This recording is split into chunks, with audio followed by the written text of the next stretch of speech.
बिस्मिल्लाहिर्रहमानिर्रहीम। अस्सलाम वालेकुम नाज़रीन, आप यूट्यूब चैनल देख रहे हैं। मैं इमरान खान हूं। सबसे पहले तो आपको मैं ये बता दूं कि आज फिर इमरान खान साहब की जेल में मुलाकात ना करवाने का दिन है। ना करवाने का मैं इसलिए कहता हूं कि आसिम मुनीर साहब ने जिद पकड़ी हुई है कि मैंने इमरान खान साहब की मुलाकात उनकी बहनों से होने नहीं देनी। वजह यह है कि जब जब इमरान खान साहब से कोई भी मुलाकात करता है तो बाहर जो पैगाम आता है उसके बाद आसिम मुनीर साहब को एक लेवल और नीचे जाना पड़ जाता है। इमरान खान साहब का बयानिया उसका वो मुकाबला कर नहीं पा रहे, इमरान खान साहब का ट्विटर उसका वो मुकाबला कर नहीं पा रहे, इमरान खान साहब की मकबूलियत उसका वो मुकाबला कर नहीं पा रहे, और इमरान खान साहब का जो कद है सियासी एतबार से, जो पाकिस्तान में उनकी इज्जत है, जो उनका एहतराम है, उसका मुकाबला आसिम मुनीर साहब कर नहीं पा रहे। तो अब ये फाउल प्ले है। वो कह रहे हैं वो मुलाकात नहीं होने दूंगा। फैमिली की मुलाकातें भी बंद की हुई है, वकला की मुलाकातें भी बंद की हुई है, रिश्तेदारों की मुलाकातें भी बंद की हुई है। तो आज फिर इमरान खान साहब की बहनें जाएंगी, फिर धरना देंगे, फिर रात को मार कुटाई करेंगे, फिर लोगों को गिरफ्तार करेंगे, फिर दुनिया को तमाशा दिखाएंगे और फिर एक दर्जा और नीचे चले जाएंगे। याद रखिएगा, ये सारा कुछ आज जो लोग कर रहे हैं इनके साथ भी कल होगा। मैं आपको उस वक्त याद दिलाऊंगा कि मैंने आपको कहा था कि इनके साथ ये होगा, तो फिर देखिएगा आप इनके साथ होता हुआ हम आपको वो भी रिपोर्ट करेंगे इंशाल्लाह। अब नाज़रीन, असदुल्ला खान साहब बड़े अच्छे जर्नलिस्ट हैं, मैंने इनके साथ काफी काम भी किया, मेरे कुलीग भी रहे। इन्होंने एक खबर दी है, खबर बड़ी तशवीशनाक है। खबर है इमरान खान साहब के हवाले से। असदुल्ला खान साहब ने खबर दी, इमरान खान साहब की दाई आंख में CRVO नामी एक बीमारी की तशखीस हुई है। ये जो CRVO नामी बीमारी, इसको आप अगर गूगल पर सर्च कर लें तो आपके सामने ये सारा खुल जाएगा कि आंख की बीमारी के हवाले से इसके ऊपर बहुत सारे रिसर्च पेपर्स पड़े हुए हैं और ये आपको पता भी चल जाएगा ये कितनी अहम बीमारी है और ये कोई छोटी बात नहीं है। अब वो ये बताते हैं कि इनकी दाई आंख में इमरान खान साहब की वेन में एक ब्लॉकेज आ गया। इसका साइड इफेक्ट यह है कि अगर उन्हें प्रॉपर इलाज इमरान खान साहब को नहीं मिलता तो इस सूरत में उनकी जो देखने की सलाहियत है दाई आंख से, या उनकी जो बिनाई है वो मुतासर हो सकती है। पिम्स अस्पताल के डॉक्टर जाते हैं सरकारी और जो जाके इमरान खान साहब को देखते रहते हैं। अब इस सिलसिले में पिम्स अस्पताल के डॉक्टरों ने 3 विजिट्स किए हैं अडियाला जेल के। 16 तारीख को, जनवरी की 16 तारीख को, ये जो महीना चल रहा है, 19 तारीख को जनवरी की और 21 तारीख को जनवरी की, ये 3 विजिट किए हैं। जेल इंतजामिया का इसरार है कि इलाज यहीं किया जाए जेल के अंदर। अब जेल इंतजामिया की क्या औकात है? इमरान खान साहब कहते हैं जेल को एक कर्नल कंट्रोल करता है और वो कर्नल कंट्रोल होता है आसिम मुनीर साहब से। सीधी बात यह कि पाकिस्तान की मिलिट्री एस्टेब्लिशमेंट कहती है कि इमरान खान को हमने जेल की 4 दीवारी से बाहर नहीं निकालना। 2 साल हो गए इमरान खान साहब जेल से बाहर तो निकले ही नहीं। अब वो बजिद है कि जेल के अंदर ही इमरान खान साहब की आंख का इलाज करो। अच्छा, एक बात याद रखिएगा कि इमरान खान साहब ने किसी किस्म की किसी बीमारी का बहाना नहीं बनाया। उनके ऊपर बहुत मुश्किल वक्त आया, इसके बावजूद उन्होंने बीमार होने से इनकार किया। उनके साथ प्रॉब्लम्स हुए, बाद वक्त उनका वजन कम हुआ और ये रिपोर्ट भी होता रहा, लेकिन इमरान खान साहब ने कहा नहीं, मैं बिल्कुल ठीक हूं, मैं मुकाबला करूंगा। अब उनकी आंख के अंदर एक प्रॉब्लम पैदा हो गई है और उनकी बीनाई मुतासर होने का खतरा है। पिम्स अस्पताल से डॉक्टर्स 3 मरतबा हार चुके हैं, 16 जनवरी, 19 जनवरी और 21 जनवरी को। जेल इंतजामिया यानी मिलिट्री एस्टेब्लिशमेंट, उनका पैगाम यह है कि इलाज यहीं पे जेल के अंदर किया जाए, जबकि डॉक्टर आरिफ है उन्होंने लिखकर दे दिया है कि इनका इलाज यहां पे नहीं हो सकता, उन्हें ऑपरेशन थिएटर ले जाना पड़ेगा जहां पे सारी सहूलियात और डॉक्टर मौजूद होंगे। 3 इंजेक्शन लगने उन्हें। डॉक्टर के मुताबिक मामला इंतहाई हसास नौयत का है और अगर बगैर तवज्जो दिए और पूरा मुआयना किए उन्हें यहां जेल में ट्रीटमेंट दे दूं तो कल को इमरान खान साहब को या उनकी आंख को कोई नुकसान पहुंच जाए तो यह मेरे जिम्मे आ जाएगा। इसलिए हम ये रिस्क नहीं ले सकते कि उन्हें यहां पे जेल में ट्रीटमेंट दी जाए। ये है जनाब वो मामला जो असदुल्ला खान साहब ने रिपोर्ट किया है और ये बड़ी तशवीशनाक बात है। पाकिस्तान की कौम का अब तक का सबसे बड़ा लीडर, यानी हमने तो अपनी जिंदगी में कभी इतना बड़ा लीडर देखा ही नहीं, जुल्फिकार दी भुट्टो से भी बड़ा लीडर। और बाद लोग ये कहते हैं कि इतनी मकबूलियत पाकिस्तान की तारीख में किसी को नहीं मिली जितनी इमरान खान साहब को मिली है, और इतना बदतरीन डिक्टेटरशिप का दौर भी पाकिस्तानियों ने कभी नहीं देखा जो अब देखा है। और ऐसे लीडर को उसकी जान को खतरे में डाला जा रहा है और वो खुद कोई डिमांड नहीं करता, वो सिर्फ ये कहता है मेरे डॉक्टर्स को भेजो, मैं उनसे बात करूंगा। अब जनाब ये इमरान खान साहब को जनाब ट्रीटमेंट का मामला आ गया। देखना यह है कि इमरान खान साहब को कैसे ये निकालते हैं अस्पताल से, कैसे ये जेल से निकालकर अस्पताल लेकर जाते हैं और कैसे अस्पताल से निकालकर जेल लेकर जाते हैं।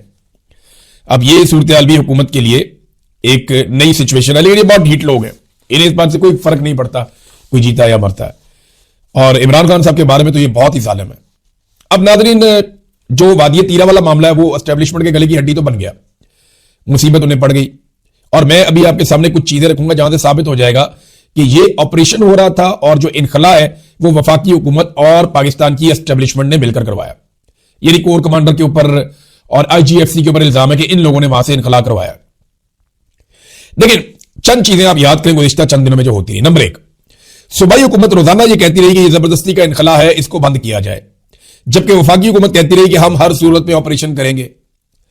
ये कितना क्लियर हो गया मामला, आप बयान सारे निकाल कर देख लें। ये एक दिन पहले की कहानी है कि इन्होंने यू टर्न लिया वापस। इससे पहले कभी इन्होंने ये बात नहीं की थी। हफ्ते की रात को अचानक यू टर्न लिया इन्होंने, कहा यार ये क्या हो गया हमसे, और एकदम यू टर्न ले लिया। उससे पहले सूबाई हुकूमत बार बार कहती रही कि जबरदस्ती का इनखला बंद किया जाए, वहां बर्फबारी हो रही, क्यों लोगों को मार रहे हो।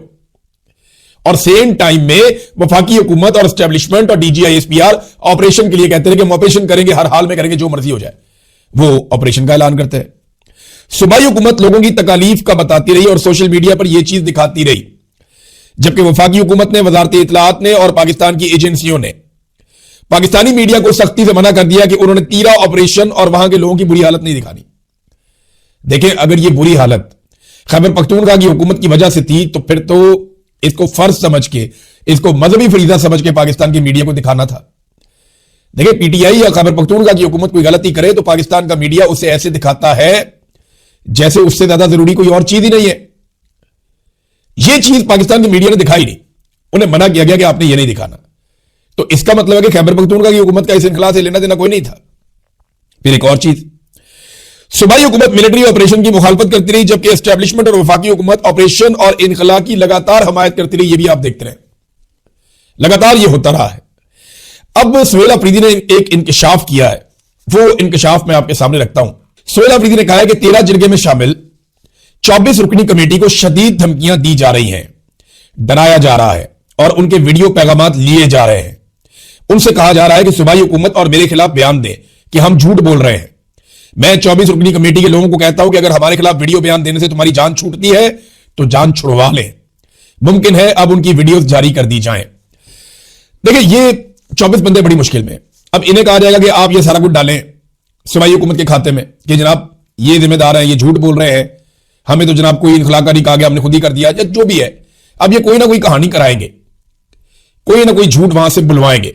लेकिन याद रखिएगा, जब ये झूठ बुलवाएंगे ना, ये और गंदे हो जाएंगे। उसकी वजह यह कि गंदे होना ये शुरू हो गए, वहां से जिन लोगों का इनखला हुआ है वो अब बयानात दे रहे हैं और सोशल मीडिया पे लगातार उनके बयानात आना शुरू हो गए। आप इतनी लाखों की तादाद में, आप यानी लाख 1.5 लाख बंदा आपने निकाल दिया, आपको लगता है कि वो बोलेंगे ही नहीं, वो गूंगे हैं सारे भाई, वो बताएंगे कि उनके साथ क्या हुआ, वो झोलियां उठा उठा के आपको बदवाएं दे रहे हैं। तो ये 24 बंदे जो है वो बड़ी मुश्किल में, सारी जिम्मेदारी इनके ऊपर डल गई है। और अगर सूबाई हुकूमत अपनी मर्जी से इनखला करवा रही होती ना, तो वफाकी हुकूमत पहले ही दिन शोर मचा देती। 2 हफ्ते तक वफाकी हुकूमत बिल्कुल खामोश रही, बिल्कुल चूं तक नहीं की वफाकी हुकूमत ने। 2 हफ्ते तक इनखला होता रहा, वो बिल्कुल नहीं बोले, लोग चीखते रहे, चिल्लाते रहे। 2 हफ्ते के बाद जब आलमी सतह पर यह मामला इतना बड़ा हो गया और जो मनाजिर आए, और इनका मकसद भी पूरा नहीं हुआ। इन्होंने तो गाना चलाना था, हम ना बाद आएंगे मोहब्बत से।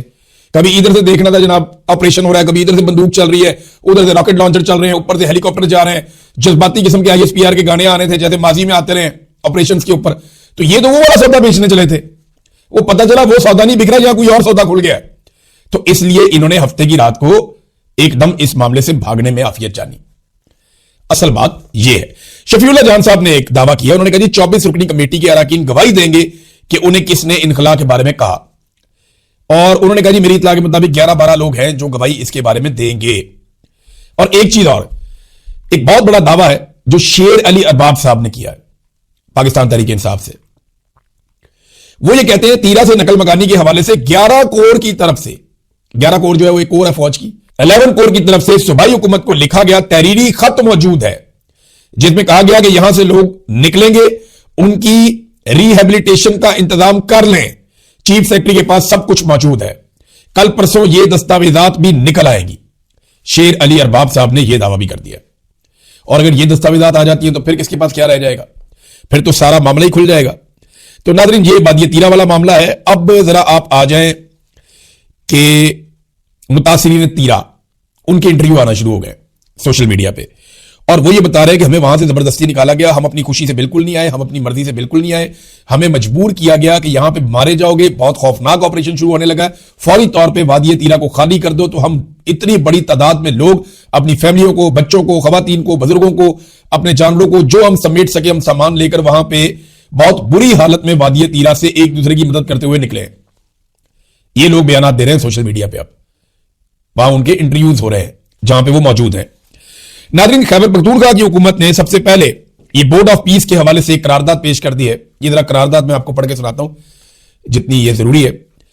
ये ईवान मरकजी हुकूमत की ईमा पर अमेरिका और इसराइल के बनाए गए बोर्ड ऑफ पीस में पाकिस्तान की शमूलियत के फैसले की मजम्मत करता है और यकसर मुस्तरद करता है, और यह वादे करती है कि बोर्ड ऑफ पीस की तश्कील अक़वाम मुत्तहिदा के सिक्योरिटी काउंसिल में पास किए गए बोर्ड ऑफ पीस के लिए करारदाद की असल रूह के बरअक्स और मुनाफी है, जिसमें फलस्तीन और गजा की लीडरशिप को यकसर तौर पर नजरअंदाज कर दिया गया, जिससे यह अमर साफ जाहिर होता है कि फलस्तीन और गजा की हक खुद इरादियत, आजाद और खुद मुख्तार फलस्तीनी रियासत के क्याम के मुतालबे के हक को पसे पुष्ट डालकर इसराइल के मजमूम अज़ाइम को तकवीयत देने की एक साजिश है। और अमेरिका की सरबराही में जो इसराइल के मजालिम का हमायती है और कई बार अक़वाम मुत्तहिदा की सलामती काउंसिल में गजा जंगबंदी की करारदादों को वीटो कर चुका है और इसराइल और फलस्तीन के बारे में दोहरा मियार रखा है और इसराइल की इंसानियत सोच मजालिम के ऊपर इसराइल की नाजायज हमायत जारी रखी है अमेरिका ने। यह बोर्ड ऑफ पीस से ज्यादा बोर्ड ऑफ पावर दिखाई देता है, जिसका एजेंडा अमन के बजाय फलस्तीन और गजा की मजीद तबाही है। मजीद यह कि यह बोर्ड सब कमेटी भी बना सकता है, जिसमें इसराइल के साथ पाकिस्तान की मेंबरशिप से यह खतरा लायक हो जाएगा कि इसराइल की सरबराही में सब कमेटी में पाकिस्तान को शामिल किया जाए और जग हसाई की जाए पाकिस्तान की। और पाकिस्तान के असूली मौकिफ जो बानी है पाकिस्तान कायदे आज़म मोहम्मद अली जिन्ना ने बार बार दोहराया कि इसराइल को तस्लीम नहीं किया जाएगा और इसराइल का वजूद फलस्तीन पर एक नाजायज कब्जा करार दिया और इंसाफ, हक के खुद इरादियत और मजलूम हमायत को अपनी खारजा सोच की बुनियाद बनाया।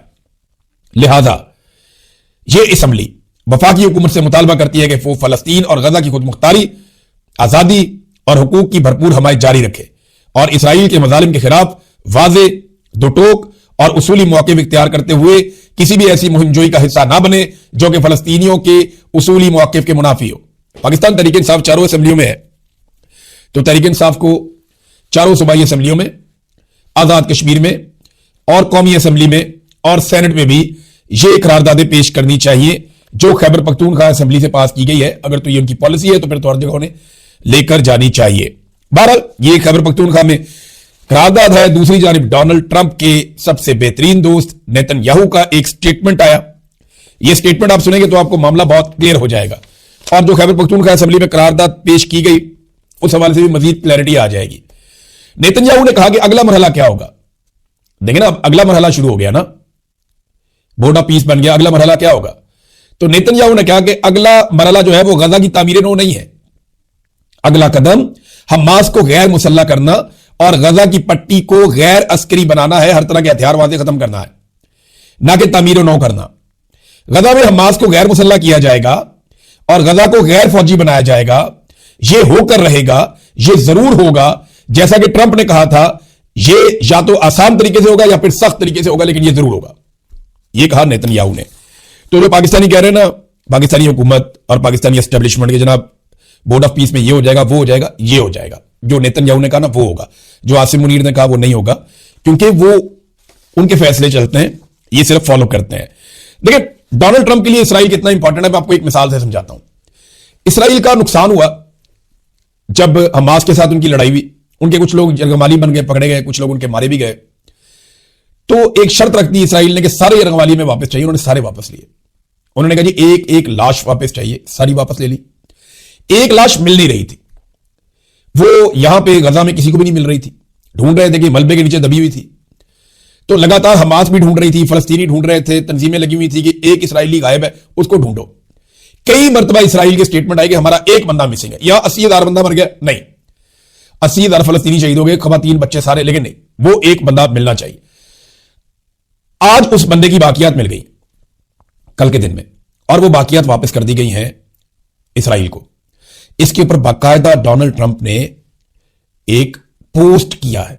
बाकायदा डोनाल्ड ट्रंप ने कहा कि अभी अभी गजा से आखिरी यरगमाली की मैयत बाजियाब कर दी गई है। इस तरह तमाम 20 जिंदा यरगमालियों और तमाम वफात पा जाने वालों को वापस ले आया गया है। यह शानदार काम हुआ है। लोग इसे एक नामुमकिन काम समझते थे, मेरे चैंपियंस की अजीम टीम को मुबारक हो। और अब इस टीम के अंदर पाकिस्तान भी है। फील्ड मार्शल आसिम मुनीर और शहबाज शरीफ इस टीम के रुकन है और वो ये कहते हैं कि हम पहले दिन से डोनाल्ड ट्रंप आपके साथ हैं। 80,000 फलस्तीनी है, 10,000 फलस्तीनी अभी तक मलबे के नीचे दबे हुए हैं, उनकी बात कोई नहीं करता। यहां पे इज्तिमाई खबरें हैं, लेकिन तारीखी नौयत की दोस्ती निभाई है डोनाल्ड ट्रंप ने, यह आपको मानना पड़ेगा। डोनाल्ड ट्रंप ने इसराइल के साथ जो दोस्ती की है और जो दोस्ती निभाई है, उसकी दूसरी कोई मिसाल नहीं मिलती। और पाकिस्तान ने डोनाल्ड ट्रंप को अपना लीडर तस्लीम करके बोर्ड ऑफ पीस में जाने का फैसला किया है। और पाकिस्तान में यह समझाया जा रहा है ऑफ द रिकॉर्ड के, देखिए अगर आप ये ना करते तो क्या करते। तो ठीक है भाई, आप जो मर्जी करें, आपकी हुकूमत है पाकिस्तान में, आपने जबरदस्ती बनाई हुई है। अब ये एक और मैं आपको बता दूं, अमरीकी वज़ीर दिफा का स्टेटमेंट आप देखें, कैसा शानदार स्टेटमेंट है। आपको पता है, मैंने इसके ऊपर एक वीलॉग भी किया था, फ्यूचर में भी करूंगा, आपको बताऊंगा। एक थर्ड टेंपल है जो वहां पे इसराइल में बनाया जाना है, और ये यहूदियों की एक बहुत पुरानी ख्वाहिश है। वो चाहते हैं कि एक थर्ड टेंपल बने, और उनका एक मजहबी नुक्ता नजर से बहुत इंपॉर्टेंट है उनके लिए। उसके लिए वो कोशिश भी करते हैं। बहुत सारी किताबें इसके ऊपर लिखी गई हैं, बहुत सारे मकाले हैं इसके ऊपर, बहुत सारी तहकीकात हैं इसके ऊपर मूवीज तक बनी हुई हैं। तो थर्ड टेंपल की तामीर के हवाले से उन्होंने कहा कि यह करिश्मा होगा और टेंपल जरूर बनेगा, और यह बनकर रहेगा, और थर्ड टेंपल जल्द बनेगा। यह अमरीकी वज़ीर दिफा ने कहा है, यह स्टेटमेंट अमरीकी वज़ीर दिफा का है। एक बात अभी तक समझ नहीं आ रही नाज़रीन, वो ये बात है कि पाकिस्तान ने $1 अरब कहां से इकट्ठा करके दिया अमेरिका को, दिया भी या नहीं दिया। ये सवालात में से पाकिस्तान में जितने मीडिया के लोग हैं उन्हें पूछना चाहिए, वजारत खजाना से पूछना चाहिए। जनाब, अमेरिका तो $1 अरब की उन्होंने शर्त रखी हुई थी मेंबरशिप के लिए, तो पाकिस्तान मेंबर बन गया, तो पाकिस्तान ने $1 अरब कैसे दिया? और अगर पाकिस्तान ने $1 अरब नहीं दिया तो फिर हमने उसके बदले में क्या दिया? यानी हमने डोनाल्ड ट्रंप से ताल्लुक बनाकर पैसे खर्च कर दिए, जबकि इंडिया ने यूरोप के साथ मदर ऑफ ऑल डील्स कर दिया। चाइना के साथ वो अपनी तजारत बढ़ा रहा है इंडिया, अमेरिका के साथ उनकी डील हो रही है, यूरोप के साथ मदर ऑफ ऑल डील्स उनकी हो रही है, कनाडा के साथ उनकी डील हो रही है, दुनिया भर के ममालिक के साथ, अभी यूएई के साथ उन्होंने $200 अरब तक अपनी तिजारत जाने का फैसला किया है, और वो उसके ऊपर उन्होंने मुआहदा भी कर लिया। तो इंडिया जो है वो टेक ऑफ कर रही है, उसकी इकोनॉमी बहुत तेजी से, और हमने सिर्फ ये पकड़ा हुआ कि जनाब इधर तुम दिया तो उसको मार दिया, तो उसको ये कर देंगे हम, तो हम वो कर देंगे। ऐसे नहीं मुल्क चलते, लोगों के पास खाने के लिए रोटी नहीं है। फौज बहुत अच्छा लड़ती है, वो लड़ाई का काम करे, जो बाकी काम करने वाले लोग हैं वो अपना काम करें, ताकि इकोनॉमी पाकिस्तान की उठे। फौज को उसकी डोमेन में वापस जाना चाहिए, और जो एक्सपर्ट लोग हैं, जो जिसका काम उसी को साझे, वो आए और अपना काम करें। नाज़रीन, 8 फरवरी के हवाले से पाकिस्तान तहरीक इंसाफ और अपोजिशन कोशिश तो कर रही है, लेकिन फजल रहमान साहब ने एक मरतबा फिर अपोजिशन की पीठ में चुड़ा घोंप दिया। फजल रहमान साहब के बारे में मैंने आपको कई मरतबा कहा कि ये पीडीएम की जमातों और एस्टेब्लिशमेंट के खास आदमी हैं। वो जब भी मुश्किल में आएंगे ये उनको रेस्क्यू करेंगे, क्योंकि 8 फरवरी को बड़े लंबे अरसे से अनाउंस किया हुआ है अपोजिशन ने कि हमने पहिया जाम हड़ताल करनी है। उस पहिया जाम हड़ताल से तवज्जो हटाने के लिए, उसको नाकाम बनाने के लिए फजल रहमान साहब ने एहतजाजी मुजाहरे रख लिए, और यह कहा कि जनाब मैं तो रावलपिंडी में एक बहुत बड़ा जलसा करूंगा। अब आप देखिएगा कि फजल रहमान साहब के जलसे को पूरे पाकिस्तान में कवरेज दी जाएगी, और पाकिस्तान तहरीक इंसाफ के या अपोजिशन का जो तहरीक तहफ़्फ़ुज़ आईन पाकिस्तान है, उसका जो एहतजाज है या पहिया जाम है, उसको किसी किस्म की कवरेज नहीं मिलने वाली। सादी बात तो यह है।